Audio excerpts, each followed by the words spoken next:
தமிழகத்தில் சட்டம் ஒழுங்கு, பெண்களுக்கு எதிரான குற்றங்கள் அதிகரிப்பது, போதைப் பொருட்களுடைய நடமாட்டம் மற்றும் தமிழகத்தில் தொழில் முதலீடுகளை பற்றிய தெளிவான விளக்கம், இவற்றிற்கெல்லாமே ஆளுநருடைய எந்த கேள்விக்கும் ஒரு சரியான பதில் இல்லாத சூழலில் ஆளுநர் அவர்கள் குறிப்பிட்டது உண்மை என்றே கருத தோன்றுகிறது.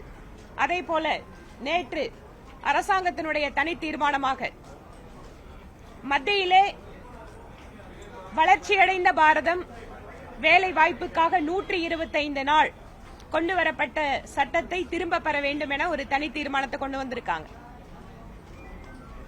இந்த 100 நாள் வேலைவாய்ப்பு திட்டத்தில் இதுவரை நடைபெற்றிருக்கிற முறைகேடுகள் என்பது எந்த ஏழை மக்களுடைய வாழ்க்கைக்காக கொடுக்கப்பட்டதோ பணம் அந்த ஏழை மக்களை சரியாக சென்று சேரவில்லை என்பது மிக முக்கிய காரணம். தமிழகத்திற்கு கூட 100 நாள் வேலைவாய்ப்பு திட்டத்தில் எங்களுக்கு மத்திய அரசாங்கத்தினுடைய பணம் வரலன்னு தொடர்ச்சியா அவங்க குற்றச்சாட்டு வைக்கிறாங்க.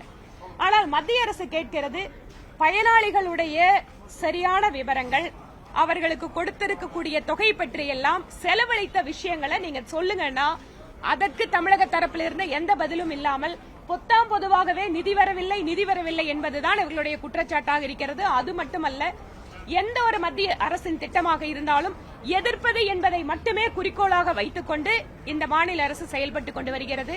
அதனால் இவர்களுடைய அரசாங்கத்தினுடைய திட்டங்கள் என்பது ஒன்று ஸ்டிக்கர் ஒட்டுவது, இன்னொன்று மத்திய அரசின் திட்டங்களை எதிர்ப்பது. இந்த 2 வழிகளில் தான் இந்த மாநில அரசு கடந்த தங்களுடைய ஆட்சி காலம் முழுவதும் செலவிட்டுக் கொண்டிருக்கிறார்கள்.